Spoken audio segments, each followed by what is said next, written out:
नमस्कार सर. नमस्ते. महाराज अभिजन नावाने एक यूट्यूब चॅनल मी चालू केला आहे. बरं. महा म्हणजे महाराष्ट्र, राज म्हणजे राजस्थान. महाराष्ट्र आणि राजस्थानमधील अभिजनांचा शोध घेऊन त्याच्यामध्ये आपण त्यांचं जे ज्ञान आहे ते सर्वसामान्य माणसापर्यंत जाण्यासाठी प्रयत्न करत आहोत.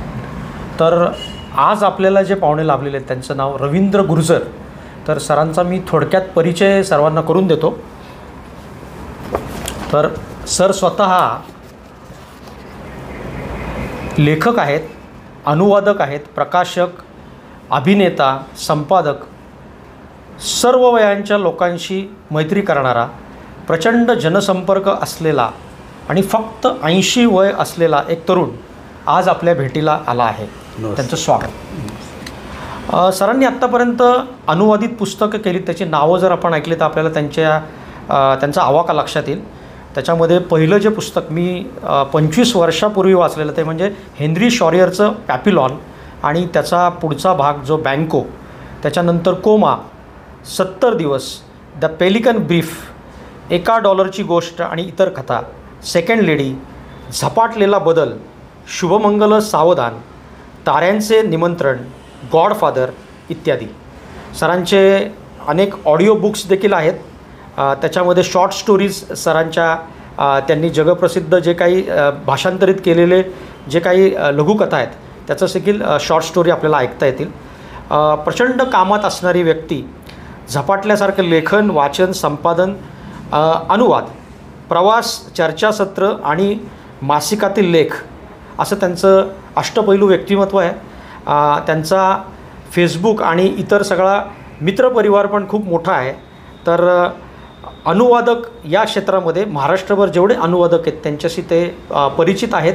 त्यांच्यामध्ये सुद्धा ते काम करतात आणि आधुनिक तंत्रज्ञानाचा वापर देखील ते आज करतात आणि स्वतःचा यूट्यूब देखील चॅनल ते भविष्यामध्ये चालू करणार आहेत. तर अशा एक अष्टपैलू व्यक्तिमत्वाशी आज आपण त्यांचं चरित्र आणि त्यांचा एकंदरीत जो प्रवास आहे तो आपण जाणून घेणार आहोत आणि त्यांच्या प्रवासामध्ये अनेक प्रेरणादायी कथा किंवा त्यांनी एवढं सगळं अनेक वर्ष कसं करतायत याचं जे कोडं आहे सर्वांना पडलेलं ते आज ते उलगडून दाखवणार आहेत. तर सरांना माझा पहिला प्रश्न असा आहे की सर, आपण अनुवादक म्हणून पूर्ण महाराष्ट्राला परिचित आहात. तर नेमका आपण अनुवादकाचा जो प्रवास आहे आपला तो कसा चालू झाला सांगतो. त्याच्यासाठी लहानपणापासून मी थोडी सुरुवात करतो. मी तिथपर्यंत मी कसं जाऊन पोचलो. पहिली गोष्ट अशी की वाचनाची खूप आवड होती. त्यामुळे रामायण, महाभारत, पुराणं किंवा चरित्र, पोथ्या भरपूर वाचन शाळेत असतानाच झालं. त्याच्यानंतर कथा, कीर्तनं, व्याख्यानं ऐकणं ही सुद्धा आवड होती. ते करता करता हळूहळू आतमध्ये आपला एक प्रवास घडत असतो. म्हणजे एक पुढचा मार्गही ठरत असतो. त्यावेळेला फक्त आपल्याला त्याची कल्पना नसते. आता वाचनाच्या जोडीला दुसरी एक आवड होती ते म्हणजे चित्रपट, नाटक आणि चित्रपट. भरतनाट्य मंदिर समोरच मी राहत होतो.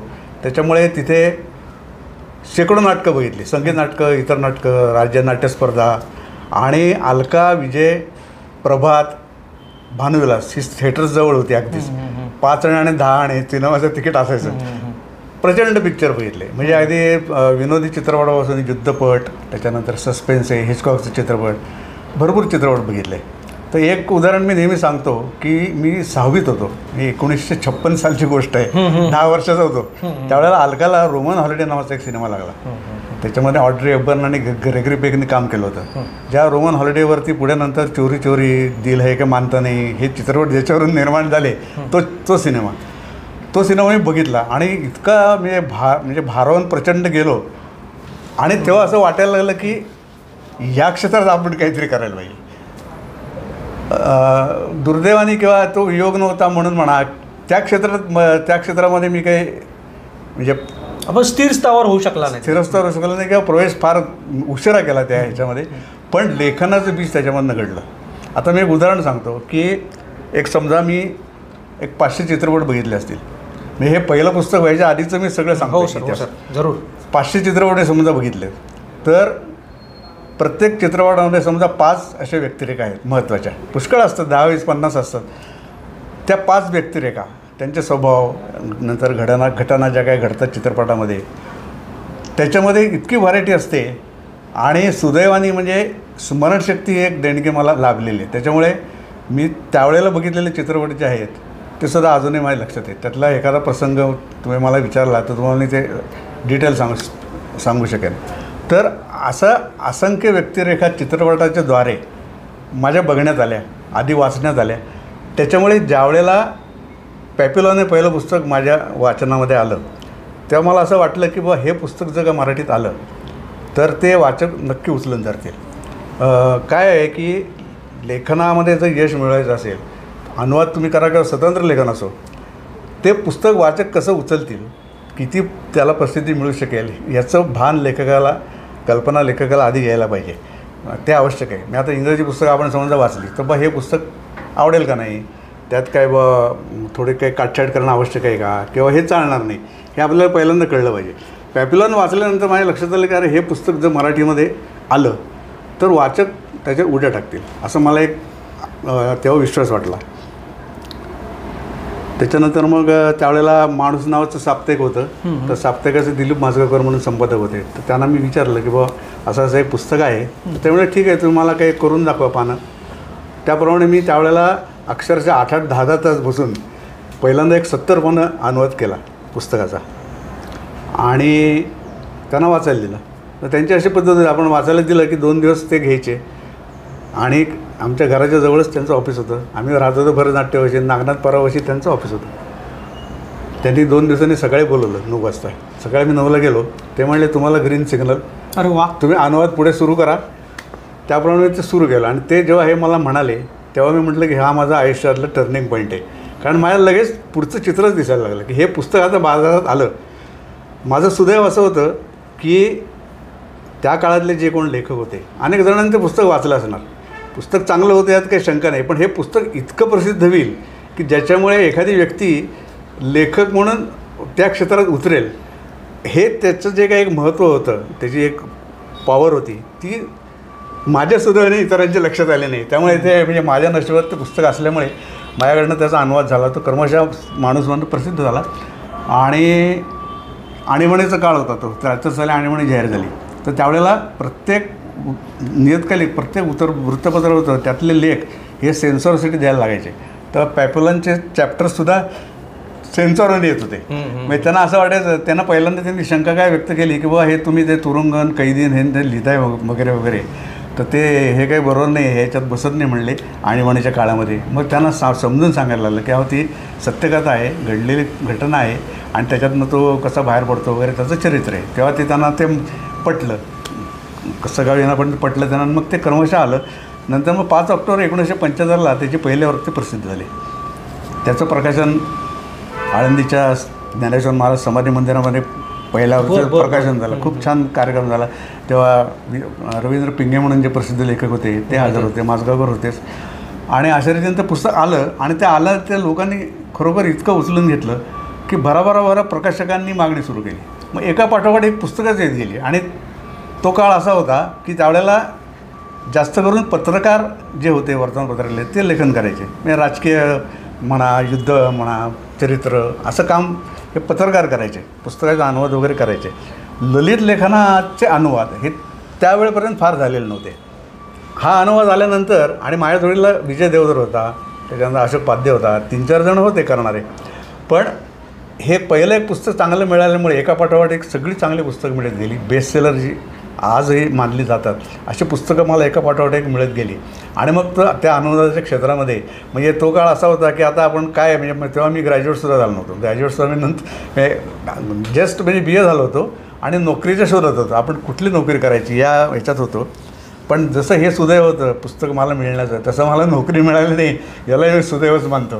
कारण जर सगळं आम्ही समजा नोकरी लागलो असतो तर मी कदाचित त्या ह्याच्यात वरसुद्धा गेलो असतो, कुठे मॅनेजर झालं असतं, अजून काय झालं असतं.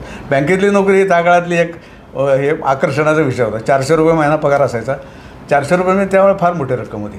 तर त्यामुळे नोकरी कुठली मिळालेली नसल्यामुळे आणि हे पुस्तक प्रसिद्ध झाल्यामुळे एकापाठोपाठ एक पुस्तकं येत गेली. आणि मग बरा अनुवाद माझ्याकडनं होत गेले, प्रसिद्ध होत गेले ते. आणि आज आता 40 पुस्तकांपर्यंत येऊन पोचलेलं आहे. त्यातले 30 पुस्तकं अनुवादित आहेत, बाकीची पुस्तकं काही आधारित आहेत, काही स्वतंत्र आहेत. असं लेखन होत गेलं. म्हणजे लेखनाचा, अनुवादाचा जो भाग आहे त्याच्यापुरतं मी तुम्हाला आत्ता सांगितलं. तर सर कसं आहे की तुम्ही जो काळ सांगितला म्हणजे 1975 साली तुमचं पहिलं पुस्तक आलं, म्हणजे त्या गोष्टीला 51 वर्ष 52 वर्ष आज झालेली आहे. 50 वर्ष होऊन गेली. हो. त्यावेळी मीडिया वेगळा होता, माणसं वेगळी होती आणि अनुवादक ही आयडेंटिटी समाजामध्ये आलेली नव्हती तेव्हा. म्हणजे एक लेखक आणि अनुवादक ह्याला स्वतंत्र अस्तित्व त्या काळामध्ये नव्हतं.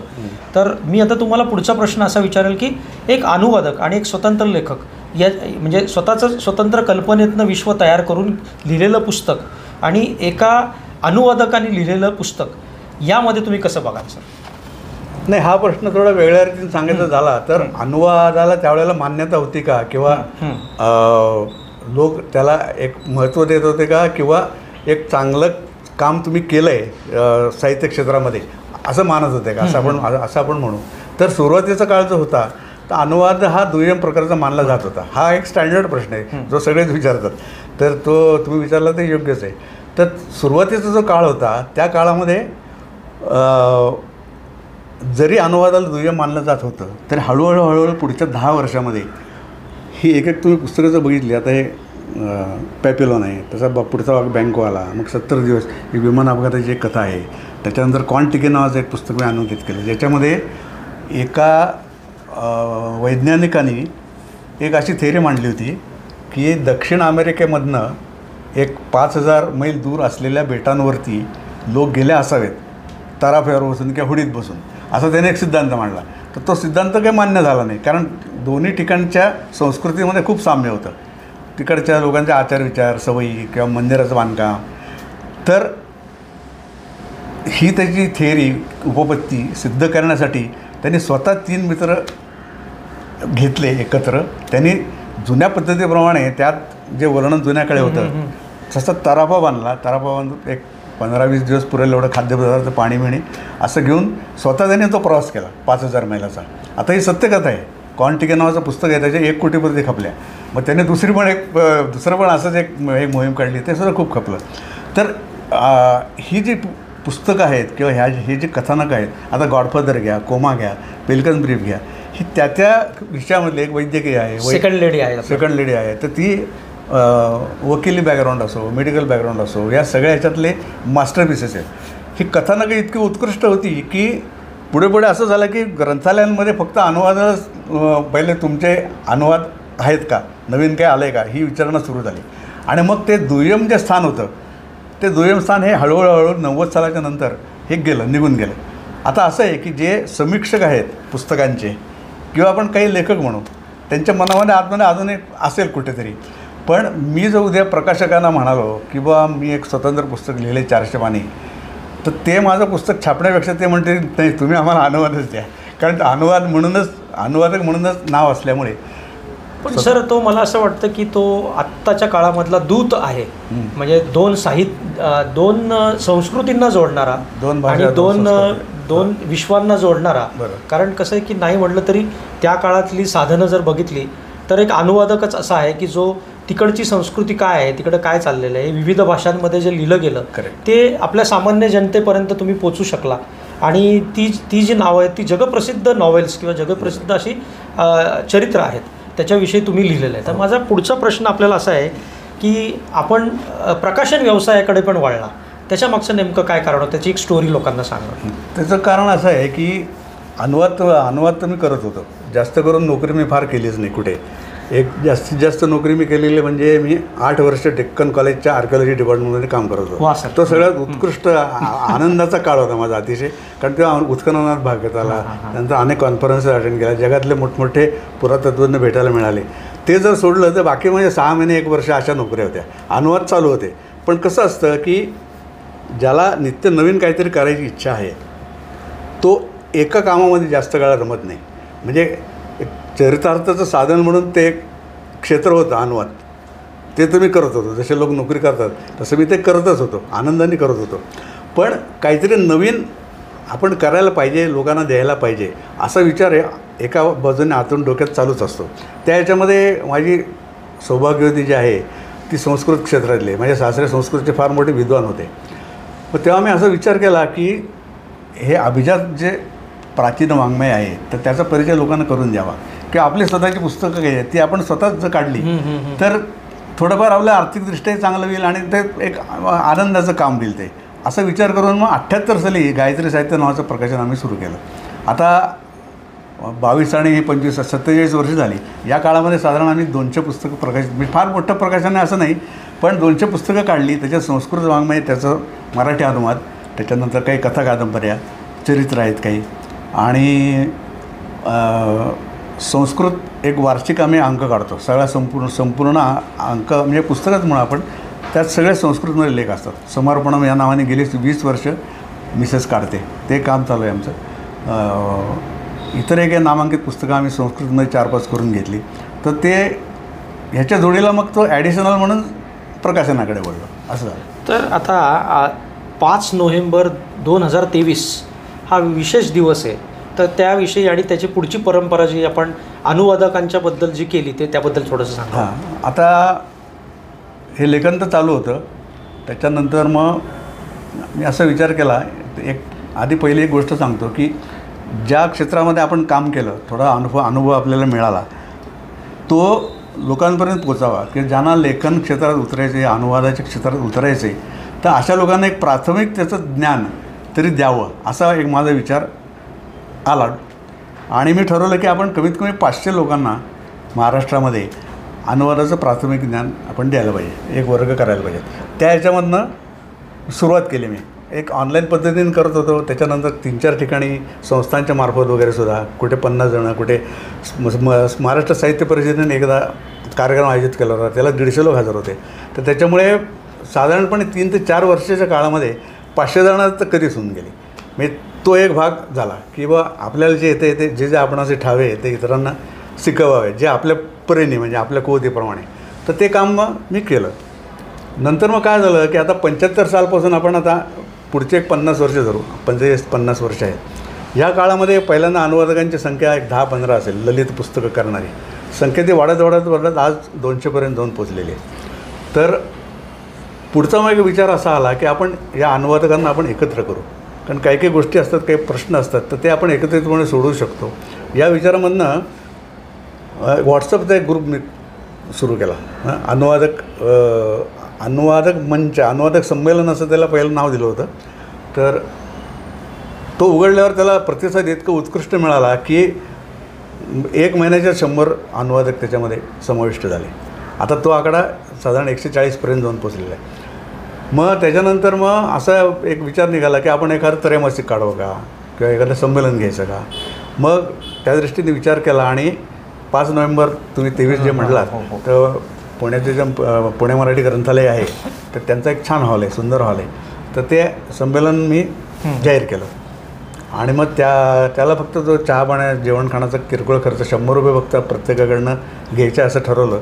आणि दिवसभर सकाळी 9 वाजल्यापासून संध्याकाळी 6पर्यंत असा दिवसभराचा एक सुंदर कार्यक्रम झाला. त्याला बरोबर 100 लोक हजर होते, म्हणजे 100च्या पेक्षा वरच लोक हजर होते. निरनिराळ्या विषयावर त्याच्यामध्ये चर्चा झाली, परिसंवाद झाले. त्याच्यानंतर मग आपले साहित्य परिषद जे आहे त्याचे जे अध्यक्ष आहेत मिलिंद जोशी, त्याचे अध्यक्ष होते.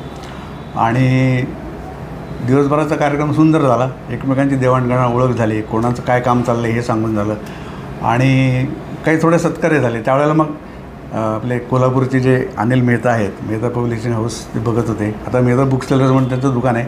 तर त्यांनी त्यावेळेला एक मला पुरस्कार जाहीर केला, म्हणजे त्या ह्याच्या निमित्ताने. म्हणजे साधारण पहिलं पुस्तक लिहायला सुरुवात 50 वर्ष झाली होती. पॅपिलॉनला 50 वर्ष ॲक्च्युअल पुस्तक प्रकाशित होऊन या 5 ऑक्टोबरला 50 वर्ष होतील. पण सुरुवात करून ते ओळीने जे क्रमशः येत होतं त्याला 50 वर्ष झाली. आणि माझी 75 होऊन गेली होती. मग त्या निमित्ताने त्यांनी एक पहिला पुरस्कार मला दिला.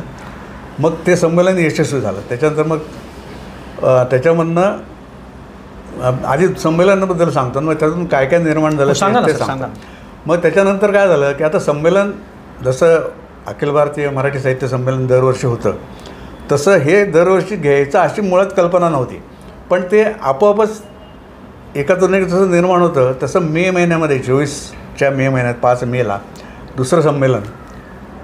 आता आपण ज्या ठिकाणी बसलो आहे इथेच खाली एक सुंदर हॉल आहे. कीट्रॉनिक्स नावाची जी कंपनी आहे त्यांचा तो सुशोभित केलेला सुंदर असा हॉल आहे. सगळे ते व्यासपीठ आहे, लाऊडस्पीकर, सगळी व्यवस्था आहे. दुसरं संमेलन आपण ह्या जागेत घेतलं. तर त्याला साधारण 60 लोक होते हजर. आणि मग नंतर काय झालं की मार्च महिन्यामध्ये म्हणजे फेब्रुवारीमध्ये पुन्हा एक संमेलन घ्यावं असा विचार सुरू झाला 25 साली, आता या वर्षामध्ये. त्यावेळेला आपल्या नांदेडला रामानंद विद्यापीठ जे आहे, तर त्या विद्यापीठा मराठी विभागाचे जे प्रमुख आहेत प्राध्यापक पृथ्वीराज तोर म्हणून, तर त्यांनी ते आमच्या याचे सदस्य होते ग्रुपचे. तर त्यांनी एक असा प्रस्ताव मांडला की तुम्ही नांदेडला या, तिथे तुमची राहणं जेवणखाण नाश्ता पाणी सगळी आम्ही सोय करतो, जाण्या येण्याचा खर्च तुम्ही फक्त करा, असं त्यांनी ग्रुपवरती टाकलं. मग ते आम्ही विचारविनिमय केला आणि मग ठरवलं की आपण जायचं, खर्च तेवढा करायला काही हरकत नाही आहे. आणि मग ते आमचं 22 मार्चला तिसरं संमेलन आमचं नांदेडला झालं आणि ते खूप सुंदर झालं. त्याला 50 लोक होते, पण 50 लोक स्वखर्चाने जाण्याचा खर्च करून त्या संमेलनाचे तुम्ही अध्यक्ष होते. त्याचा मी अध्यक्ष होतो. आणि मग त्यातून मग ते जवळजवळ भारतभर माहिती केली त्याची. कारण काय होतं, हल्ली फेसबुक किंवा व्हॉट्सअप हे इतकं पॉवरफुल माध्यम आहे की त्याच्यामध्ये सगळीकडे त्याची माहिती केली. आणि मग चौथ्या संमेलनासाठी नाशिकचं जे मुक्त विद्यापीठ आहे त्यांनी विचारणा केलेली आहे की तुम्ही आमच्याकडे या, जसं नांदेडला गेलात तर तसं तुम्ही आमच्याकडे या. तर हा दिवाळी यशवंतराव चव्हाण मुक्त विद्यापीठ ते तिथे राहायची पण सोय आहे, सगळी सोय आहे. तर यावेळेला शक्यता अशी आहे की दिवाळीनंतर चौथं संमेलन होईल, म्हणजे 2 वर्षाच्या अवधीमध्ये 4 संमेलनं अनुवादकांची व्हावीत, हे एक विशेष गोष्ट आहे. इच्छा तिथे मार्ग असं म्हटलं तर सर, इच्छा तिथे मार्ग आणि काम आपण करत राहिलं की त्यातून काहीतरी नवीन निर्माण होत असतं. आता याच्यातून काय काय निर्माण झालं सांगा. एक म्हणजे आम्ही आज 140 जण आहोत, प्रत्येकाने काही चांगली कामं करून ठेवलेली आहेत. भाषेमध्ये काही तज्ञ आहेत, तर बंगालीतून मराठी करणारे, इंग्रजी स्पॅनिश फ्रेंचमधून करणारे, असे सगळ्या प्रकारचे लोक आहेत आमच्यामध्ये. तर नाशिकचे एक प्रकाशक आहेत वैशाली प्रकाशन म्हणून, ते एक विलास पोद्दार त्याचे मालक आहेत. तर ते संमेलनाला एक हजर होते. मग त्यांनी एक हे काय मांडलं, कल्पना मांडली की इंग्रजी क्लासिक्स जी पुस्तकं आहेत, म्हणजे अभिजात वाङ्मय जुनं, म्हणजे आपल्या चार्ल्स डिकन्सपासूनचे जे लेखक आहेत, तर ते वाङ्मय जे आहे ते सगळी मोठी शेक्सपियर आला, सगळे आले. तर ते पुस्तकं सगळी 300, 400, 500 पाने असतात. आता हल्लीचा काळ असा आहे की तेवढा पेशन्स लोकांमध्ये नाही आहे. आणि समजा 11वी 12वीच्या मुलाला वाचायचं असेल तर ते 400 पाने पुस्तक वाचत बसणार नाही. तर त्यांच्यासाठी हल्ली परदेशामध्ये काय किंवा आपल्या इथे सुद्धा इंग्रजीमध्ये पुष्कळ पुस्तकं निघतात ॲब्रिज स्वरूपामध्ये, संक्षिप्त स्वरूपामध्ये. तर ते म्हणाले की आपण अशी एक 100 पुस्तकं ॲब्रिज स्वरूपामध्ये आपण काढू. आणि मग त्यांनी ती जबाबदारी माझ्यावर सोपवली. आता हे लोक सगळे होतेच आपल्या हाताशी. 100 पुस्तकाची यादी तयार झाली. 100 पुस्तकातली 50 पुस्तकं देऊन झाली आणि त्यातली 25 पुस्तकं लिहून आली, ती छापून झाली, ती प्रसिद्धही झाली. आता पुढच्या 15 पुस्तकाचं काम झालेलं आहे. 50 पुस्तकं ह्या दिवाळीपर्यंत 50 पुस्तकं पूर्ण होतील. तर प्रकाशकांची अशी कल्पना आहे की 100 ही एकदा पुस्तकं झाली आहे इंग्लिश टू इंग्लिश ॲव्हरेज, की मग 100 अनुवाद इंग्लिश टू मराठी संक्षिप्त, अशी पुढची योजना आहे. म्हणजे माझ्या दृष्टीने ते आयुष्यभराचं काम आहे. एक झालं की दुसरं एकातून एक, असं एक काम खूप निर्माण झालं. आता काय झालं की एका ठिकाणी एवढे अनुवादक असल्यामुळे आता कुठल्याही प्रकाशकाला काही माहिती हवी असेल किंवा काही काम करून घ्यायचं असेल तर ते विचारणा करतात की अहो आम्हाला असं एक जेम्स बॉन्डच्या पुस्तकाचा आम्हाला अनुवाद करायचा आहे, तर तुम्ही सांगा कोण लेखक आहेत चांगले, किंवा रस्किन बॉन्ड आहे आपला, रस्किन बॉन्ड आहे ज्याचं कॉपीराईट ज्यांचे केले ते म्हणा, किंवा परवानगी घेऊन अशा प्रकारे ज्या स्वरूपाची काही गरज असते तर ते लोक विचारणा करतात. कारण आता एक ही मोनोपोली असा शब्द चुकीचा आहे, मोनोपोली म्हणता येणार नाही, पण आज एका ठिकाणी एवढे लोक उपलब्ध आहेत. तर ते आता सांगायचं तर जसं इंग्लिश टू इंग्लिश आहे तसं एक लेखक असे आहेत रत्नागिरीचे की ज्यांनी मराठीचं इंग्लिशमध्ये 15 पुस्तकं केली आहेत. किती 4 महिन्याच्या अवधीमध्ये. हे पुस्तकं फार मोठी होती असं नाही, 100 पाने होती, पण तरीसुद्धा 15 पुस्तकं म्हणजे खूप काम झालं. तर असं पण काम झालेलं आहे. त्याच्यानंतर कानड्यातून मराठी करणारे आहेत, त्यांनी ते कामसुद्धा केलेलं आहे. तर आज कमीत कमी आमच्यातले 50 जण तरी आहेत की जे कामामध्ये मग्न आहेत. असं आमचा तो एक ग्रुप खूप मोठा चांगला स्थापन झाला. तर अनेक पैलू सर आपले आहेत की आपण विविध अंगाने काम करताय आणि तुम्ही आपण म्हणत की साहित्य सेवेला तुम्ही वाहून घेतलेलं आहे, असं जरी आपण बघितलं एवढ्या वर्षाच्या प्रवासात. आपलं ते आयुष्यच आहे, ते आयुष्यच आहे. तर ग्रंथ निर्मिती जी म्हणजे किंवा ग्रंथालय चळवळ जी आहे त्याच्यामध्ये ग्रंथालय भारतीचे आपण उपाध्यक्ष आहात. आणि त्या निमित्ताने आपलं जे काही भ्रमण झालं किंवा आपण खेडोपाडी जाऊन जी ग्रंथालये पाहिली त्यामधून जे महाराष्ट्राचं दर्शन आपल्याला होतं आणि आत्ताच्या परिस्थितीमध्ये लोक वाचत आहेत किंवा वाचत नाही आहेत, आपलं काय निरीक्षण आहे की नेमकं समाजाचा आरसा त्या निमित्तानं आपल्याला कसा दिसतो?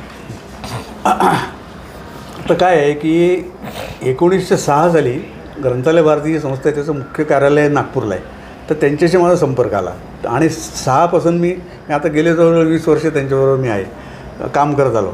तर आमचं एक वार्षिक संमेलन पण होतं आणि मग ग्रंथालयाशी संबंधित 2006 म्हणता का सर? 2006 1906 तर शक्यच नाही, 2006. तर ग्रंथालयांचे जे प्रश्न आहेत, ग्रंथालयाचे एक 5 उपविभाग आहेत. एक म्हणजे ग्रंथालय तर झालंच, पण लेखक आहे, प्रकाशक आहे, पुस्तक विक्रेता आहे, ग्रंथालय आहे, हे जे सगळे आहेत लोक ग्रंथालयाशी निगडीत, त्या सगळ्यांचे प्रश्न सोडून बॅकबोन म्हणलं तरी चालेल आपण. तर पंच म्हणू आपण, अशा 5. तर त्यांचे जे काही अडचणी आहेत तर त्या सोडवण्यासाठी ही सुरू झालेली संस्था आहे ग्रंथालय भारती. मग सरकारशी जाऊन चर्चा करणं. आता तुम्हाला सांगायचं तर आज महाराष्ट्रामध्ये सार्वजनिक ग्रंथालयाची संख्या 12,000 आहे, एकूण 12,000 आहे की ज्याला अनुदान मिळतं. अ, ब, क, ड असे 4 त्याचे गट असतात आणि त्या गटाप्रमाणे त्या अनुदान मिळत असतं. तर 1-2 वर्षापूर्वीपर्यंत वार्षिक अनुदान सगळ्या ग्रंथालयांचं मिळून 125 कोटी होतं. म्हणजे आता तुम्ही अलीकडचे आकडे जर म्हणजे आपल्याला काही त्याला काही हे टीका करायची असं तर नाहीच आहे, पण इतर विभागांमध्ये खर्च जे काही जो होत असतो त्या मानाने 10,000 कोटी, 20,000, 30,000 असे आपण आकडे ऐकतो. 12,000 ग्रंथालय महाराष्ट्रातली, त्याला फक्त 125 तुटपुंज असं आपण तुटपुंज अगदीच. आणि ते सुद्धा एकदम मिळेल असं नाही, 2 हप्त्यात मिळणार. त्याच्यामध्ये ग्रंथपालाचा पगार आपण ठरवू शकत नाही आणि 5-5 हजार रुपयामध्ये ग्रंथपाल काम करतात, अशी परिस्थिती आहे. तर ह्या संदर्भामध्ये मुख्यमंत्री, उपमुख्यमंत्री किंवा शिक्षण विभाग, म्हणजे आता चंद्रकांत दादा आहेत, तर ते त्यांच्या अंडर हा विभाग येतो सार्वजनिक ग्रंथालय. तर त्यांच्याशी गाठीभेटी, चर्चा, विचारविनिमय करून आता ती 200 कोटीच्या पुढे रक्कम गेलेली आहे. आणि साधारण बघा 2005पासून नवीन ग्रंथालयाला मान्यता दिलेली नाही आहे. तर आता ती मान्यता द्यायला पण सुरुवात झालेली आहे. मला त्या संदर्भातच पुढचा प्रश्न असा विचारायचा की तिथून जे महाराष्ट्राचं दर्शन होतं, म्हणजे लोक वाचत नाही आहेत असं आपण म्हणतो अलीकडे, किंवा मेट्रो सिटीज आणि साधी शहरं जी आहेत त्यापैकी निम शहरं किंवा गावामध्ये जी परिस्थिती आहे, लोक वाचत आहेत का, किंवा वाचनाचा दर्जा काय प्रकारचं स्वरूप तुम्ही तिथं बघितलं? आता हे सांगतो मी, प्रवासाची, जसं नाटक सिनेमा मी सांगितलं तसं प्रवासाची खूप आवड होती. त्याच्यामुळे ग्रंथालय भारती काय, किंवा त्याच्या आधीपासून आज महाराष्ट्राचे 35 जिल्हे आहेत. 35 जिल्हे संपूर्ण माझे फिरून झालेले आहेत. सगळं भारतभर प्रवास झालेला आहे आणि थोडंसं बाहेर, थोडं युरोप म्हणा असे प्रवास झालेला आहे. प्रवासाची आवड होतीच. आता या निमित्ताने थोडं फिरणं झालं. तर वाचनाची आवड भरपूर आहे. आता जर आपण गेल्या वर्षीचं नॅशनल बुक ट्रस्टने जे फर्ग्युसनमध्ये एक संमेलन घेतलं होतं, त्याच्यामध्ये 300 स्टॉल्स होते. आणि आता अलीकडे त्या दुसऱ्या वर्षीचं संमेलन झालं, त्याच्यामध्ये 25 कोटी रुपयापेक्षा जास्त विक्री झालेली आणि जवळजवळ 10 लाख लोकांनी त्याला हे दिला.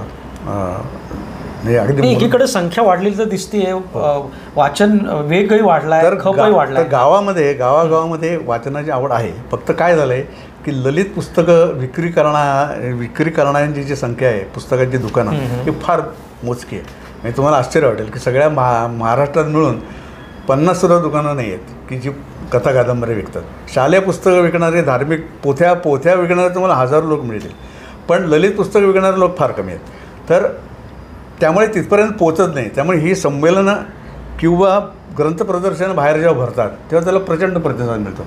आता उदाहरण तुम्हाला सांगतो, एक साताऱ्याला ग्रंथ प्रदर्शन असतं, कोल्हापूरला असतं, नागपूरला असतं. हे जेव्हा होतं, लाखो रुपयाची विक्री त्यावेळेस होते. याचा अर्थ काय की वाचनाची आवड लोकांना आहे. नवीन विषय यावे, वाचनामध्ये यावेत. फक्त काय झालं आहे, एक थोडा फरक सांगायचा जर झाला तर एखादी कादंबरी 500 पानी असेल. जुन्या काळामध्ये कसं असायचं की 500, 400, 500 पानी, 600 पानी जरी असलं तरी एक तर तेवढा वेळ होता लोकांकडे आणि लोक वाचायचे. ते आता थोडंसं कमी झालेलं प्रमाण. म्हणजे कसं की आज स्पॅन कमी झालं म्हणू का आपण? म्हणजे कारण थोडक्यामध्ये लोकांना पाहिजे, कंटेंट स्वरूपामध्ये. जसं ॲव्हरेज पुस्तकं आम्ही केली ना, 500 पानांच्या ऐवजी तोच विषय तुम्हाला जर 200 पानात मांडता आला तर त्याला जास्त प्रतिसाद मिळतो. एवढा फक्त फरक झालेला आहे. आता कोविडचा जो काळ होता 2001 2021 जे 2-3 वर्ष गेली 20 त्यावेळेला थोडं सगळं मंदावलं होता, वेग मंदावला होता. आता 23च्या पुढे ऑनलाईन विक्री म्हणजे जे ॲमेझॉनच्या मार्फत म्हणा किंवा अन्य मार्गाने प्रकाशकांची काही स्वतःची पण विक्रीचे हे असते. बुकगंगा.com बुकगंगा आहे म्हणजे छापील पुस्तकं आणि ई बुक. तर ह्याचं विक्रीचं प्रमाण ऑनलाईन विक्रीचं प्रमाण वाढलं आहे. त्याच्यानंतर प्रत्यक्ष छापील पुस्तकाच्या विक्रीचं प्रमाण हळूहळू वाढायला लागलेलं आहे. आणि म्हणजे असं लोक म्हणतात की लोक वाचत नाहीत, पुस्तकाच्या किमती फार असतात, वाचन संस्कृतीचा ऱ्हास झाला, असं सगळं जरी असलं तरीसुद्धा नवीन प्रकाशक निर्माण होत आहेत, नवीन पुस्तकंही येत आहेत आणि मोठमोठी पण येतात. मी आता जर म्हटलं 500 पाने नको तरी 500 पाने पुस्तकं पण निघतात. त्याच्यामुळे आणि हे आता काय झालं आहे की कथा कादंबऱ्या थोड्या मागे पडल्या, पण अन्य एवढे शेकडो विषय आहेत की ज्याची मराठीमध्ये भाषांतर किंवा आपल्या मराठीतलं बाहेर थोडं अजून कमी प्रमाणात जातं. पण म्हणजे तुमचं व्यायाम असो, तुमचं व्यक्तिमत्व विकास असो, आरोग्य असो, असंख्य असे विषय आहेत की ज्याच्यावरती आता कथा कादंबऱ्या सोडून पुस्तकं निघतात. आणि फ्रँकफुर्ट घ्या, तुमचं दिल्ली घ्या किंवा जयपूरला जे फेस्टिवल्स होतात त्याच्यामध्ये परदेशातले प्रकाशक येतात आणि आपल्या प्रकाशकांचा म्हणजे मराठी असो किंवा हिंदी असो अन्य भाषेतले असो तर तिथे त्यांचे ॲग्रीमेंट्स होतात अनुवादाची. फार मोठ्या प्रमाणात दालन तिथं उघडलं जातं. म्हणजे शेकडो लोक पुस्तकाची अनुवादासाठी देवाणघेवाण सुरू असते. याचा अर्थ स्पष्ट आहे की वाचन संस्कृती जी आहे त्याचं भवितव्य उज्ज्वल आहे. सर आता एक प्रश्नामधून एक प्रश्न निर्माण असा झाला की अलीकडे आपण म्हणतो की कुठलाही संस्कार झाला पाहिजे तर तो लहान वयामध्ये झाला पाहिजे. आणि जगामध्ये अनेक चांगली पुस्तकं बालसाहित्यावरती लिहिली गेलेली आहेत. म्हणजे तुम्ही जर बघितलं तर अतिशय आकर्षक स्वरूपामध्ये किंवा मांडणी विचारपूर्वक केलेली असते. पण आपण जर आपल्या साहित्याचा विचार केला तर बालसाहित्याकडे थोडंसं दुर्लक्ष झालं आहे का? आणि अनुवादित जे साहित्य आहे ते बालसाहित्य प्रकारामध्ये कितपत होतं? नाही, बालसाहित्य तुम्ही म्हणता ते बरोबर आहे की काही काळापूर्वी त्याचं प्रमाण कमी होतं प्रकाशनाचं. पण आता हल्ली जर तुम्ही पाहिलं तर पुस्तकं निघतात मोठ्या प्रमाणामध्ये आणि 4-4 रंगी 4 कलरसुद्धा पुस्तकं निघतात. आणि ज्याची किंमत समजा एक जुन्याकडे कसं 10 रुपयाचं पुस्तक घेताना विचार करायला लागायचा, हल्ली 100 रुपये किंमत जरी असली, पैसा हा हल्ली प्रॉब्लेम नाही आहे. म्हणजे पैसा लोकांच्याकडे पूर्वीच्या त्या क्वालिटीचे त्या दर्जाची पुस्तकं मिळतात, त्या दर्जाची पुस्तकं मिळतात निघतात. आता काही प्रकाशक असे आहेत जसं मी आता वैशाली ज्योत्स्ना प्रकाशन मला माहिती आहे ते ज्योत्स्ना करतात. आता हे वैशालीचं मी जे उदाहरण दिलं तर काही प्रकाशक असे आहेत की ज्यांनी 3-3 हजार 4-4 हजार पुस्तकं काढली आहेत ज्याच्यामध्ये बालसाहित्य खूप मोठ्या प्रमाणात आहे. आणि ते असे सेटच असतात, 40-40 सेट असतात. तर ते हल्ली खपतातही चांगले, एक तर थोडक्यात असतं, विकत घ्यायला पालकांना प्रॉब्लेम नसतो. उलट भारतामध्ये म्हणजे भारतातच नव्हे तर बाहेरसुद्धा अशी मागणी आहे की तिकडे राहणारे जे आपले लोक आहेत त्यांच्या मुलाबाळांना आपलं जे साहित्य आहे किंवा इंग्रजीतलं जरी असलं तरीसुद्धा ते त्यांच्या हातात देता यावं अशी त्यांची गरज आहे, अपेक्षा आहे. आणि अशी पुस्तकं निघाली तर त्याला रिस्पॉन्स खूप छान मिळतो. आता तर एक उदाहरण सांगतो मी नवीन कसे नवीन बदल होत असतात की संक्षिप्त पुस्तकं जशी आहेत तशी A4 साईज जो आपला असतो, झेरॉक्सचा पेपर असतो ना, A4 साईज पाटपट 2 पानांमध्ये चित्रांसह एक कथा किंवा एक लेख अशी पुस्तकं आता निघायला लागलेली आहेत. म्हणजे 20 पुस्तकाचा संच, 100 पुस्तकाचा, 50 पुस्तकाचा संच असं निघायला लागलेलं आहे. आणि ह्याच्यापुढे ती एक मोठ्या प्रमाणात निघालेली दिसतील. आता तुम्हाला उदाहरण देतो. समजा की आपलं वेदवाङ्मय आहे तर समजा त्यात 4 वेद आहेत, गीता, ब्रह्मसूत्र, उपनिषद आहे आणि 6 शास्त्र आहेत. तर ऋग्वेदाची माहिती 2 पानामध्ये, महर्षी वेदव्यासांचा फोटो, त्याच्यानंतर एखाद दुसरा इतर फोटो आणि ऋग्वेदामध्ये काय आहे, एकूण 10,500 समजा ऋचा आहेत. थोडक्यात माहिती कोणकोणत्यात ऋषी होते, त्यातले कुठले महत्त्वाचे असे सुक्त कुठली आहेत, 2 पानात माहिती. असे समजा आपण जर 4 वेद, 6 शास्त्र आणि हे 3 ज्याला प्रस्थानत्रय म्हणतात अशी आपण जर दिली तर हा संच पालक आनंदाने खरेदी करतील. आणि ह्याच्यापुढे बघा तुम्हाला मी निश्चित सांगतो की मोठ्या प्रमाणामध्ये अशी पुस्तकं निघाली. आता याला पुस्तकं म्हणणंसुद्धा अवघड आहे, पण जर 2 पानामध्ये सगळा समजा एक कथा 2 पानात देत असेल तर ते एक प्रकारे पूर्णत्वच आहे त्याला. मी असं त्या ठिकाणी म्हणू शकतो की आपल्या संस्कृतीचा उलगडा म्हणजे हिंदू संस्कृतीचा उलगडा हा भाषांतरामुळे सुद्धा जगापर्यंत पुढे प्रसरणार आहे बरोबर असं आपण म्हणू शकतो. आणि सर आपण ह्या सगळ्या कामाबरोबरच अनेक मासिकांचं पण संपादन करत होता. खूप मासिकं, साधारण त्याच्याविषयी थोडं 7-8 मासिकं तरी मी केलं. म्हणजे पर्यटन आहे, त्याच्यानंतर समर्थ संदेश आणि धर्मश्री गोविंदगिरी महाराजांचं आणि ग्रंथ भारती या 4 थोड्या त्याच्याविषयी पण थोडंसं सांगा.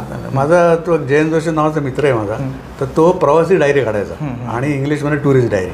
तर त्यावेळेला मग असे कल्पना निघाली की पर्यटन विषयाला वाहिलेलं असं मासिक नाही स्वतंत्र, तर त्याच्यात मासिक काढावं म्हणून पर्यटन याच नावाने मासिक त्यांनी सुरू केलं आणि त्याचं संपादन मी करत होतो. आता मगाशी मी जे क्वांटिकेचा उल्लेख केला, जसं पॅप्युलॉन माझं क्रमशः माणूसमधनं आलं तसं क्वांटिकी पुस्तक त्या पर्यटन मासिकातून क्रमशः आलं आणि मग त्याचं नंतर पुस्तक झालं. त्याचं काम मी बघत होतो. म्हणजे हे सुरुवातीचं मासिक आपण असं म्हणू. त्याच्यानंतर मग हे समर्थ संदेश म्हणजे समर्थ व्यासपीठ नावाची एक संस्था होती, म्हणजे आहे अजूनही. तर ते समर्थ रामदास स्वामींचा विचार प्रसारित करण्यासाठी काम करणारी अशी ती संस्था आहे. तर त्यांचा आमचा वार्षिक दिवाळी अंक आम्ही काढायचो, तर त्याचं संपादन माझ्याकडे आलं. त्याच्यानंतर स्वामी आचार्य गोविंददेव गिरी किंवा आधीचं नाव त्यांचं आचार्य किशोरजी व्यास, तर त्यांच्याकडे मी 2 वर्ष त्यांच्यावर काम करत होतो. त्यांचं प्रकाशन बघत होतो, प्रकाशनाची पुस्तकं छापून देणे, भागवत रामायण महाभारत त्यांची जे काही कथा चालायच्या त्यावेळेला मी हजर असायचो. आमचा पुस्तकाचा स्टॉल असायचा, त्याची विक्री करणं वगैरे मी बघत होतो. मग त्यांचं धर्मश्री नावाचं एक मासिक त्यांनी सुरू केलं, मग त्याचं संपादन सुरू केलं.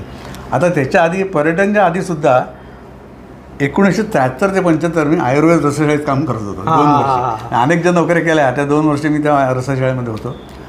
तर त्यावेळेला आपले स्वास्थ्य नावाचं मासिक रसशाळा काढत होती. ते पुस्तकाचा आपला जो आकार असतो ज्याला 1/8 डेमी म्हणतात, त्या आकारामध्ये ते अंक काढायचे आणि वर्गणी किती वार्षिक वर्गणी 5 रुपये. म्हणजे ती जुनी गोष्ट आहे, 73 साल आहे तरीसुद्धा 5 रुपये कमीच होते. तर ते 75 साली काय झालं की मासिक त्याने बंद करायचं ठरवलं. मग त्यांना माझ्या देशपांडे कैलास देशपांडे नावाचे एक मित्र होते रसशाळेतच काम करणारे, तर त्याने आणि मी मिळून कंपनीला असं प्रस्ताव दिला की हे मासिक तुम्ही आम्हाला चालवायला द्या, आम्ही चालवतो. मग ते म्हणले आम्ही तुम्हाला देतो पण तुम्ही नोकरी सोडा. तर आम्ही काय तयारच होतो, कारण असे उद्योग करण्यात म्हणजे सगळं आयुष्यच गेलेले असे कामं करण्यामध्ये. नोकरी आम्ही सोडून दिली. मग पुढे 2 वर्ष आम्ही ते मासिक चालवतो आपले स्वास्थ्य. तर हे पहिलं मासिक झालं, म्हणजे ज्याचं काम करत होतं ते सगळंच बघायला लागायचं. कारण प्रोडक्शनपासून त्याला काय वर्गणी जी काही थोडी शिल्लक होती ती आम्हाला रसशाळेने दिली. आम्ही मासिक 2 वर्ष काढत होतो ते. त्याच्यानंतर मग अशी एक मासिकं येत गेली आणि मग एखाद्या म्हणजे पुस्तकाचं संपादन तसं मासिकांचं संपादन असं ते आपोआप येत गेलं आणि मी करत गेलो. नाही मग सर, आता आपण अनेक प्रकारच्या गोष्टी आयुष्यामध्ये केल्यात, तर एक पूर्ण वेळ अशा कामांना वाहून घेणं म्हणजे कसं आहे की हे धाडस फार कमी लोकांनी आयुष्यामध्ये केलं की लेखनासाठी पूर्ण वेळ देणं किंवा एक साहित्यासाठी पूर्ण वेळ वेचणं. तर ह्याच्यामध्ये एका ठिकाणी तुम्हाला एक आनंद पण मिळतो, त्याचवेळी समाज कसा रिस्पॉन्स करतो त्या गोष्टीला, तुम्हाला त्याचं जे काही रिस्पेक्ट पाहिजे तो मिळतो का? हां, तर ते या बाबतीत असं सांगता येईल की रिस्पेक्ट हा मिळतोच, त्यात काही शंका नाही.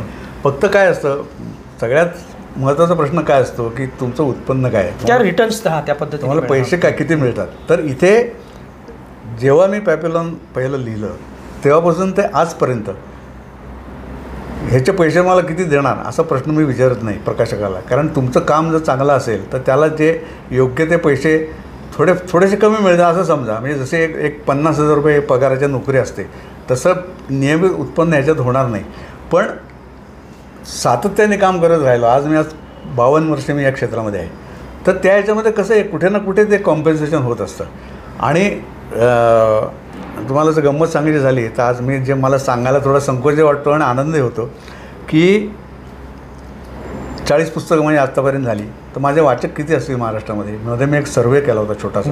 12,000 ग्रंथालय आहे, काही पुस्तकाच्या 5-5, 7-7 पॅप्युलॉनच्या तर असंख्य आवृत्त्या झालेल्या आहेत. तर मी एक अंदाज काढला की आपले वाचक किती असावेत. कारण आता कसं झालं आहे, आज 50 वर्षे पॅप्युलॉन हे पुस्तक अजून 50 वर्षे बेस्ट सेलर यादीमध्ये आहे, अजूनही ते खपतं आणि ग्रंथालयामध्ये त्याची मागणी असते, म्हणजे त्याची नोंद करायला लागते आणि लोक वाचतात, लोकांना वाचायला सांगतात. तर मी असा आकडा काढला की जो 10 लाख येतो. आज माझ्या वाचकांची संख्या भारतभरात आणि जगभरामध्ये 10 लाख लोक माझे वाचक आहेत. तर याचं मला स्वतःला समाधान आहे आणि इतके लोक आवडीने वाचतात याचा अर्थ इथपर्यंत आपण जाऊन पोचलेलो आहोत ना. म्हणजे तुम्हाला जर गंमत सांगायची झाली तर एखाद्या कॉलेजमध्ये समजा ॲडमिशन हवी माझ्या मित्राला किंवा नातलगाला आणि मी जर गेलो आणि गेल्यानंतर प्राचार्य म्हणतात, अरे रवींद्र घुरसे तुम्ही, अरे कमाल आहे, आणि तुम्ही कधी भेटायला असं वाटलं नव्हतं असं म्हणतात. किंवा आता मी फार मोठमोठे नाव घेत नाही, मी माझं स्वतःचं कौतुक करून घेत नाही, पण मंत्री असो, आता बघा, खासदार असो, आमदार असो, कोणी असो, सगळेजण माझ्या वाचक आहेत. मी आता माझ्या कामासाठी मी कोणाकडे जात नाही, हा भाग सोडा तुम्ही, पण इथपर्यंत जाऊन आपण पोचलो आहे म्हणजे त्याचा रिस्पॉन्स आहे. म्हणजे गमतीने म्हणून काय सांगतो की मला मान आणि प्रकाशकाला धन हे मिळत आलेलं आहे. पण हा जो काही मान मिळालेला आहे त्याच्यामध्ये मला पूर्ण समाधान आहे. 50 वर्षे माझी जी गेली खूप आनंदात गेलेली आहे. फक्त इथे एकच गोष्ट आहे की एखादा माझा मित्र जो माझ्याबरोबर शाळेत होता तो चांगल्या नोकरीला लागला, चांगला त्यांनी उद्योगधंदा सुरू केला, त्यांनी बंगला बांधला, त्याच्यात 4 गाड्या आहेत. ह्याच्याबद्दल आपल्याला वैषम्य वाटून घ्यायचं नाही. म्हणजे त्याचं जर आपण दुःख करत बसलो की अरे माझी गाडी नाही, मला गाडीची गरजच नाही. मला जेव्हा गाडीची गरज असते तेव्हा लोक गाडी पाठवतात. मग मला मी विकत घ्यायची काय गरज आहे? मी विकत घ्या, त्याचे हप्ते भरा, ड्रायव्हर ठेवा. कारण इतके वर्ष काम करत असल्यामुळे एक जे नाव होतं थोडंफार, कुठे संमेलन असेल काय असेल तर तिथे लोक गाडी पाठवतातच, गाडीनं घरी सोडतात. बाहेर गेल्यानंतर उतरायची सोय येते. मला 5 स्टारमध्ये स्वतः जाऊन राहायची गरज नाही आहे. 5 स्टारमध्ये माझी उतरायची अपेक्षा नाही. आपलं आयुष्य साधेपणामध्ये गेलेलं आहे. उतरायची सोय लोक करतात. माझ्या लोकांच्या घरीसुद्धा राहायची तयारी आहे. इव्हन तुम्हाला सांगतो प्लॅटफॉर्मवर जरी रेल्वेच्या राहायला लागलं तरी माझी आजही तयारी आहे. सर, हा जो मन मोकळेपणाने तुम्ही संवाद साधला आहे, तर आत्तापर्यंतचा प्रवास म्हणजे आधी तर सरांना भेटलोच आहे, पण गेल्या 7-8 दिवसामध्ये मी सरांना भेटतो आहे. त्यांची जी कार्य करण्याची क्षमता किंवा आपण म्हणूया धावपळ जी आहे एका तरुणाला लाजवेल अशी आहे. तर माझा पुढचा प्रश्न असा आहे तो सर, त्यासाठी तुम्ही काही दिनचर्या किंवा काही नियम असे काही ठेवलेत का सर? तुमचा राज काय आहे त्या सगळ्या गोष्टीचा? नाही, एक तर काय सतत कामात राहणं हा एक त्यातला भाग आहे. दुसरं म्हणजे नित्य नवीन शिकत राहणं. म्हणजे आज आता समजा इंटरनेट आलं, इंटरनेटनंतर आता पुढे आर्टिफिशियल इंटेलिजन्स येणारच आहे मी त्या प्रश्न. हां, तर ह्या गोष्टी ज्या आहेत ना शिकत राहणे. आणि माझं कसं झालं की मी शाळेत असताना कॉलेजमध्ये होतो, पहिल्यांदा मी सायन्सला होतो, FY BSc झालो. त्याच्यानंतर मग विचार काय केला आहे, माझा गणित विषय होता, आर्ट्सला सुद्धा गणित घेता येत होतं. तर तेव्हा मी SY BAला गेलो. मग इकडून तिकडे गेलो. तर तरुण पिढी जी आहे, आता मी आर्किओलॉजी केलं, जर्नलिझम केलं तेव्हा माझं लग्न झालेलं होतं. म्हणजे मी इतर विद्यार्थ्यांच्यापेक्षा मोठा होतो. आर्किओलॉजीला तर मी 38व्या वर्षी जॉईन केलं. त्यावेळेला येणारे जे होते ग्रॅज्युएशन झाल्यानंतर ते 21-22 वर्षाचे होते, मी 38 वर्षाचं होतो. तर तरुण पिढीबरोबर कायम माझं राहणं राहिलं, सहवास झालेला आहे. त्याच्यामुळे त्यांच्याबरोबर राहिल्यामुळे एक आपल्याला तो एक उत्साह असतो, चैतन्य असतं आणि काम करत राहण्याची ऊर्जा त्यांच्यामधून आपल्याला मिळत असते. हा एक भाग आहे. दुसरी गोष्ट मी एक सांगतो, मी जी गोष्ट आधी खरोखर आहे की देवाचं किंवा गुरुची कृपा हा त्याच्यात आवश्यक आहेच. तिसरी गोष्ट म्हणजे प्रकृती एक जी आपली टिकवायची आहे. एकतर व्यसनं काही नसणं, नियमितपणा. आता नियमितपणा फार माझा आहे असं मी म्हणू शकत नाही. जेवण खाणं समजा पुढे मागे होऊ शकतं, जागरण होतात, प्रवास करत असतं त्याच्यामुळे. पण सातत्याने एका क्षेत्रात राहून त्याच्याबद्दलच सतत विचार करणे आणि काम करत राहणे, ह्याच्यामधून हे काम आत्तापर्यंत होत आलेलं आहे. आणि सुदैवाने प्रकृती आत्तापर्यंत तरी कुठलाही जास्त आजार न येता टिकून राहिलेली आहे. हा एक त्यातला भाग आहे. म्हणजे सर, तुमचा जर प्रवास बघितला तर पॅपिलॉनपासून धर्मश्री आणि पर्यटन हे 3 टोकच सर, त्याचं तुम्ही संपादन केलं आहे. आणि प्रवास एवढा भारतभर आणि अनेक देशामध्ये आपण प्रवास केला आहे. तर माझा पुढचा प्रश्न आता आहे की आपण ज्या क्रांतीकडे येऊन पोचले ती डिजिटल क्रांती, आणि त्याच्यामध्ये AI, आणि AIमध्ये सुद्धा मोबाईलमध्ये येणारं ट्रान्सलेशन ॲप की जे रिअल टाईम ट्रान्सलेशन करणार आहे. तर अशा केसमध्ये जो अनुवादक आहे त्याचं स्वरूप बदलेल का किंवा तो नामोनिश होईल का? अजिबात होणार नाही. त्याचं कारण सांगतो की अलीकडेच हा प्रश्न एक विचारला होता एकाने. तर त्याचं उत्तर असं आहे की कॉन्शियसनेस आपला आज जो आहे, चैतन्य आहे, कॉन्शियसनेस जे आहे ते AIमध्ये नाही. म्हणजे आपण त्याला जो काही डेटा आपण फीड करू टाकू तोच आपल्याला परत मिळत असतो. फक्त तो त्याच्यामध्ये डेटा टाकण्याचं प्रमाण इतकं वाढलेलं आहे आता. म्हणजे आपण असं म्हणतो हल्ली की दरवर्षी ज्ञानामध्ये म्हणजे दुप्पट होत जातं. एक काळ असा होता की 25-30 वर्ष 40 वर्ष लागायची. समजा एक 100 पुस्तक प्रकाशित होत असतील तर तीच नंतर काही काळाने 200 व्हायला लागली, 400 व्हायला लागली. तसं आता तुम्ही जर बघाल फेसबुक घ्या किंवा व्हॉट्सॲप घ्या तर त्याच्यामध्ये त्याला म्हणजे त्याला काही लिमिटच नाही. कोट्यावधी आपण एखादी समजा माहिती गुगलला विचारली तर 2-4 सेकंदाच्या आत 10,000, 15,000, 20,000 लिंक येतात. इतकं फास्ट जगामध्ये वाढ झालेली आहे. पण अनुवादाचं तुम्ही आता विचारलं, एखादं ॲप इंग्रजीचं मराठी करण्यासाठी ॲप आलं, ते समजा मराठीत जरी त्यांनी केलं तरी आपल्याला ते पुन्हा सगळं तपासायला लागतं. त्याच्यामध्ये शुद्धलेखनाच्या चुका असतात. आता ही समजा आपण ही शी म्हटल्यानंतर तर ती असं येईल. काही ठिकाणी असं असतं की तो पुरुष आहे का स्त्री आहे हे त्या मशीनला कळत नसतं. त्याच्यामुळे सगळं आपल्याला पुन्हा बारकाईने वाचायलाच लागतं. तर तो जो काही भाग आहे तो भाग हे आर्टिफिशियल इंटेलिजन्सने शक्य नाही. अर्थात त्याचं क्षमता त्याची खूप मोठी आहे. आता चित्र निर्माण होतात, त्याच्यानंतर चित्रपटसुद्धा निर्माण होऊ शकतात त्याच्यामध्ये. त्या क्षमतेबद्दल शंकाच नाही आहे. पण जसं कॉम्प्युटर आल्यानंतर बाबा ते नोकऱ्या जातील का असं एक वाटत होतं, तसं काही झालं नाही. थोड्याशा गेले असतील पण नोकऱ्या चालू राहिल्या. त्याच्यानंतर नवीन उद्योग वाढत गेले. तसं आता हे समजा छपाईचं घ्या तुम्ही. पूर्वी हाताने खेळं जुळून छपाई होत होती. त्याच्यानंतर मग ऑफसेट आलं. ऑफसेट आल्यानंतर असं वाटलं की आता हे सगळे नामशेष होणार का. प्रेस आहेत ते प्रेस नामशेष नाही झाले. ते इकडे ह्याच्याकडे ऑफसेटकडे वळले. ऑफसेटच्या पुढचं आता CTP नावाचं आहे. CTPमध्ये प्लेट बनवायला लागत नाही. डायरेक्ट तुम्ही कॉम्प्युटरवरून प्रिंटरला ऑर्डर देऊ शकता. तसं हे नवीन ज्या सुधारणा होत असतं ते होतातच. पण शेवटी माणूस हा जो आहे म्हणजे ज्याच्या ज्ञानाला काही मर्यादाच नाही आहेत, तो कुठल्याही शास्त्रापेक्षा कुठल्याही विषयापेक्षा हा वरचढच राहणार असं माझं मत आहे. सर, शेवटचे 1-2 प्रश्न मी त्याच्याकडे वळतो. एक तर सर्वात महत्त्वाचं म्हणजे आपली जी लेखन प्रक्रिया आहे. हो.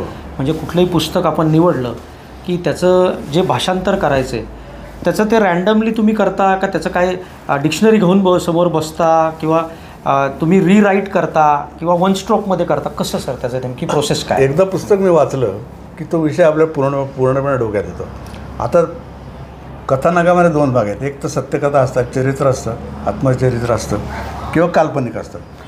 काल्पनिकमध्ये आपल्याला थोडंसं जरा इकडे तिकडे जायला एक स्कोप असतो. तसं सत्य ज्या गोष्टी आहेत घडलेल्या आहेत त्याच्यामध्ये आपल्याला करायला वाव नसतं. डोक्यात एखादा विषय आला की कुठलाही विषय असो, मगाशी मी जे सांगितलं तसं तुमचा तो वैद्यकीय असो, वकिली असो, साहसकथा असो, क्राईम असो, इतकं वाचलेलं इतकं बघितलेलं आहे की जसं आपण गिअर पडतं डोक्यामध्ये खटाखट. एकदा पुस्तक एकदा वाचलं समोर मी ठेवलं की जसं आपण इकडे बघून इकडे आपण लिहून काढतो तसा अनुवाद होऊ शकतो. आणि अशी अडचण येतच नाही की बा हा शब्द काय म्हणजे असं नाही. म्हणजे असं मी म्हणत नाही की मी एखादी पूर्ण आहे या ह्याच्यामध्ये, पण शक्यतो शंका कुठल्या येत नाहीत. आता मी नेहमी एक उदाहरण जे देतो ते मी सांगतो आता की समजा आईन्स्टाईनचं चरित्र मी लिहिलं. आता सापेक्षतावाद जो आहे एक जनरल थिअरी ऑफ हे आहे आणि तर तो विषय कठीण आहे थोडासा. समजायला कठीण आहे. आता समजायला कठीण म्हणजे किती कठीण आहे की आता तो सिद्धांत येऊन 100 वर्ष झाली आहेत. 100 वर्ष झाली तरी फिजिक्सच्या प्राध्यापकांना सुद्धा तो कळला असं नाही आहे. आणि त्याची जर तपासणी करायची असते किंवा त्याने सांगितलं आहे पण ते खरं आहे का नाही त्याच्यासाठी ते खरं सूर्यग्रहणाची वाट बघायला लागते.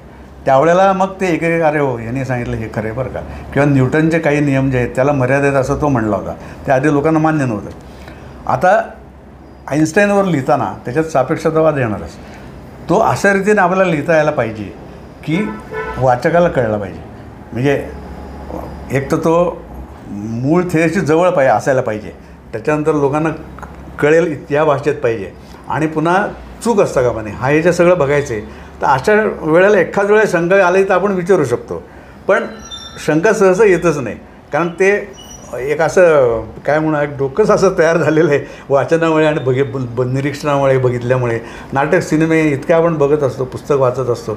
आणि हल्ली काय झालं आहे की जसे व्यास महर्षी होते तसं आता गुगल जो आहे गुगलला मी महर्षीच म्हणतो, गुगल महर्षी.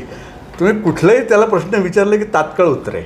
आता ते उत्तर जे असतं ते सत्य आहे का नाही, खरं आहे का नाही ह्याची पडताळणी करायला पाहिजे. पण असं फार क्वचित होतं की फार चुकीचं उत्तर काहीतरी गुगलकडनं मिळालं आहे, निदान आपल्याला रूपरेषा तरी मिळते आपल्याला. आणि जे ते आपल्याला कळतं. म्हणजे आता काहीतरी समजा चुकीचं सांगतं आहे, भलतंच काहीतरी सांगतं आहे, आपल्या लक्षात येतं कारण नाही इथं गडबड आहे, आपल्याला दुसरीकडे बघायला पाहिजे कुठेतरी. तर या पद्धतीने ते काम होत राहतं, त्याच्यामुळे मग ते वेगाने पूर्ण होतं. आता काय वयोमानानुसार थोडा तो वेग कामाचा कमी झाला आहे, पण कामच म्हणजे एवढी चालली आहेत की असंही आपण म्हणू शकत नाही. सर आता माझा शेवटचा प्रश्न असा आहे की एकतर मी असं म्हणेन की साहित्यामध्ये सुद्धा भाषांतरकारासाठी एक सुवर्णयुग चालू आहे, गोल्डन पिरियड म्हणू शकतो आपण. आणि त्या पिरियडमध्ये एक तर तरुण मुलं नवीन इंटरडिसिप्लिनरी एज्युकेशन येतं आहे, ते येऊन ठेपलेलं आहे. आणि पुढच्या काळामध्ये फ्लेमसारख्या इन्स्टिट्यूट ज्या आहेत त्या अनेक इन्स्टिट्यूट आपल्याला भारतामध्ये बघायला मिळणार आहेत की मी आर्ट्स, कॉमर्स, सायन्स एकाच वेळी तिन्हीचा अभ्यास करू शकेल. अशा काळामध्ये आपल्या भविष्यातील काय योजना आहेत म्हणजे आणि तरुणांना काय संदेश देतात? नाही, भविष्यातल्या योजना अशा आहेत की आत्ता हे जे ॲब्रिज करण्याचं काम चालू आहे ते तर चालूच आहे. त्याच्यानंतर ह्या वर्षामध्ये आता हे 25 साल आहे, तर आता हा ऑगस्ट महिना आहे, तर या ऑगस्टपर्यंत माझी 4 पुस्तकं प्रसिद्ध झाली आहेत. त्याच्यानंतर आगामी पुढचे 4-5 जे महिने आहेत त्याच्यामध्ये अजून 6 पुस्तकं माझी प्रकाशित होणार आहेत. त्यातलं काही 80व्या वर्षी चालू आहे, 80 वर्ष काम चालू म्हणजे 8-10 पुस्तकं म्हणजे या वर्षभरामध्येच म्हणजे कामाचं वेळ. म्हणजे जसं दुसरं एक उदाहरण मी असं गंमत म्हणून देतो की एखाद्या चित्रपटाला लोक समजा 3चा चित्रपट आहे तर 2 वाजता तिथे कोणी जात नसतं, 2:15, 2:20ला एका दुसरा माणूस येत असतो. त्याच्यानंतर मग 2:30-3 हळूहळू संख्या ती वाढायला लागते आणि मग 3 वाजता शेवटी आता सध्याचा चित्रपटाची अवस्था फार कठीण आहे, कारण हल्ली फक्त 10 किंवा 15 प्रेक्षक असतात. कारण मला चित्रपटाची आवड असल्यामुळे आठवड्याला किमान एक तर सिनेमा बघतोच. गेलो की आता सगळीकडे ओळख झाली आहे, ते म्हणतात सर बसा जरा, 5 जण आता आलेले आहेत, 10 जण तरी आता त्याने 15 आकडा केलेला आहे. तर हे जसं असतं तसं आता हे मी असेच आमचे एक मित्र आहेत ह्याच्यात एक ज्येष्ठ आहेत ह्या क्षेत्रामधले, त्यांना म्हटलं की अहो म्हटलं 75च्या नंतर माझं काम एवढं वाढत चाललं की मला भीती वाटायला लागली, हे काय चाललं आहे का हेच माझं मला कळत नाही आहे, अशी भीती मला वाटते. त्यामुळे सांगू का झालं, इतके वर्ष तुम्ही जे करत आले त्याच्यामधनं हे निर्माण झालेलं आहे. तर तसं आता कामं इतके वाढत चालली आहेत की काय म्हणजे मला तो वेळच कमी पडतो. आणि रात्री मग 2-3 वाजता जाग आली की तो पण ती पण माझी एक थिअरी आहे. म्हणजे अशी म्हणजे माझी असं नाही म्हणू शकत नाही की तो जो काळ असतो ना पहाटे 2 ते 4 हा जो काळ असतो तर त्यावेळेला ब्रह्ममुहूर्त म्हणतो. ब्रह्ममुहूर्त पूर्ण शांततेचा काळ असतो. आणि वरती ज्या नाना लोक जे वर गेलेले आहेत, संगीतकार आहेत, लेखक आहेत, अनेक क्षेत्रातले लोक आहेत, तर ते आत्मेय वावरत असतात. आता ही गोष्ट विज्ञानाच्यामध्ये हे बसती का नाही मला माहीत नाही, पण माझा तो विश्वास आहे अशा कल्पना अनेक फिरत असतात आणि ते निवड करतात. जसं आता पॅप्युलॉनसाठी माझी निवड झाली आहे, मी ते पॅप्युलॉनचा अनुवाद केला, तर त्यावेळेला अशा नवीन कल्पना आपल्या डोक्यात येत असतात, शांतता असते आणि मग त्याचं रूपांतर पुढे प्रत्यक्ष कामामध्ये होतं. तर त्या ह्याच्यामध्ये आता हे लेखन कार्य झालं. आता मला पुढचं एक तरुणांना काय संदेश आहे? पुढचं महत्त्वाचं एक राहिलं बघ म्हणजे यूट्यूबला आता सध्या पर्याय नाही आहे, कारण ते चित्रपट हे जसं एक पॉवरफुल क्षेत्र आहे तसं यूट्यूबला आता पर्याय नाही आहे. किंवा ज्याला मुलाखती घेणं वगैरे हा जो बघाय ना काय आपण म्हणतो पॉडकास्ट. आता पॉडकास्ट शब्द मला खरं एवढा आवडत नाही, चित्र शब्द येतो मुलाखत घेणं. हां, तर मुलाखती हा जो कार्यक्रम आहे तर तो आता 2-3 विषय डोक्यात आहेत माझ्या. पहिली गोष्ट म्हणजे एकच प्रश्न, रवींद्र गुरुजीचा प्रस्तुत एकच प्रश्न. म्हणजे समजा एखादा प्रकाशक आहे तर प्रकाशन छापील पुस्तकाचं भवितव्य काय हा एकच प्रश्न, त्याच्या अनुषंगाने त्यांनी उत्तर द्यावं. समजा अध्यात्माचं क्षेत्र आहे तर बघ गुरु आपल्या शिष्यावर कसं लक्ष ठेवतो, एकच प्रश्न. असे निर्णायक क्षेत्रातले एक मला 100 करायची इच्छा आहे. प्रत्यक्ष आता होईल की ते मला माहीत नाही, पण मला असे 12 ते 15 मिनटाचे करायचे आहेत. कारण हल्ली आता सांगितलं तसं पेशन्स कमी आहे, लोकांना वेळ नाही जास्त. 15 ते 20 मिनटामध्ये बसेल असं असे मला कमीत कमी 50 ते 100 मला असे करायचे आहेत. दुसरा एक विषय आहे, अनुवाद क्षेत्रामध्ये मी खूप काम केलं. आज आमचा 140 जणांचा ग्रुप आहे.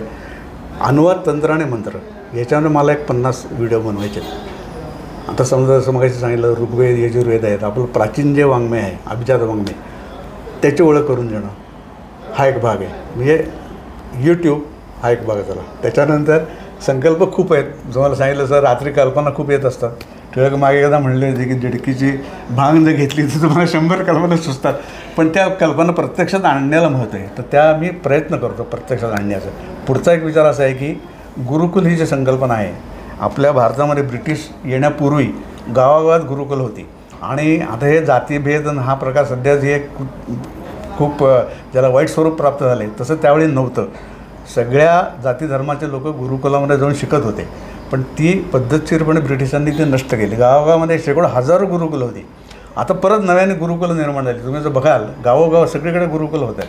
तर ऑनलाईन गुरुकुल मला सुरू करायचं आहे, ज्याच्यामधनं हे 4 वेद 6 शास्त्र मी म्हटलं तर त्याच्याबद्दलची माहिती, पण ती ऑनलाईन स्वरूपामध्ये. कारण काय, एक पुस्तक छापायचं जर म्हटलं तर ते गणितच सगळं बदलतं. म्हणजे एखादा समजा आपण व्हिडिओ आता हा बनवला, तर व्हिडिओ आपण बनवला तयार झाला, आणि हेच पुस्तक लिहा, ते छापा, मग ते पाठवा, त्याचं वितरण करा, मटेरियल येतं त्याच्यामध्ये. एक पुस्तक रजिस्टरने पाठवायचं झालं तर 30 रुपये खर्च आहे. आणि आपल्याला जर हजारो लोकांपर्यंत पोचायचं असेल तर लाखो रुपये त्याला पडतात. ऑनलाईन आणि हल्ली वाचायच्या लोकांना सवय झालेली आहे. तर ते ऑनलाईन पद्धतीने ऑनलाईन गुरुकुल सुरू करायचं ही एक कल्पना आहे. आणि तरुण वर्गाला मी काय सांगणार, तरुण वर्ग हा हल्ली इतका हुशार आहे, त्यांना अनेक क्षेत्र त्यांना समोर खुणावत आहेत. त्यामुळे आपल्या वेळाचा जास्तीत जास्त उपयोग करून घेऊन नित्य नवीन शिकत राहून काहीतरी चांगलं काम करत राहणे. आणि जर समजा तुम्हाला स्वतंत्र उद्योग करायची तुमच्यात क्षमता असेल तर नोकरीच्या नादी न लागता तुम्ही असं एखादं क्षेत्र निवडा की ज्याच्यामध्ये तुम्ही तुमचा ठसा उमटवा. असं क्षेत्र निवडून काम करत राहायला पाहिजे. आणि समजा तुम्हाला काही मदत लागली, सल्ला हवा असेल तर मी तुम्हाला देईन. आणि तुमच्याकडून सुद्धा मला शिकण्यासारखं खूप आहे, ते मी शिकतच असतो, ते मी ह्याच्यापुढे शिकत राहीन. तर हे आजचे जे पाहुणे आहेत रवींद्र गुर्जर सर, तर त्यांचं जे अष्टपैलू व्यक्तिमत्व आहे, म्हणजे आजही एखाद्या तरुणाचा जो उत्साह आहे तो कमी पडेल असं ते कार्य करत असतात. आणि त्यांच्याकडनं मला बरंच शिकायला मिळालं. आणि जे काही त्यांनी क्षेत्र निवडलेलं आहे त्याच्यामध्ये त्यांचं नाव महाराष्ट्रामध्ये अतिशय आदराने घेतलं जातं. अनुवाद करणं ही एक कला आहे आणि त्यांनी ते सिद्ध करून दाखवलेलं आहे. आणि येत्या काळामध्ये भविष्यामध्ये सुद्धा त्यांच्या खूप मोठ्या योजना आहेत. तर मी ईश्वरचरणी अशी प्रार्थना करतो की त्यांना 100 वर्षाचं आयुष्य लाभो आणि त्यांनी प्रचंड कार्य त्यांच्या आयुष्यामध्ये ते करोत आणि त्यांना उत्तम आरोग्य लाभो अशी प्रार्थना करून आजचा जो संवाद आहे तो मी इथेच संपवतो. धन्यवाद.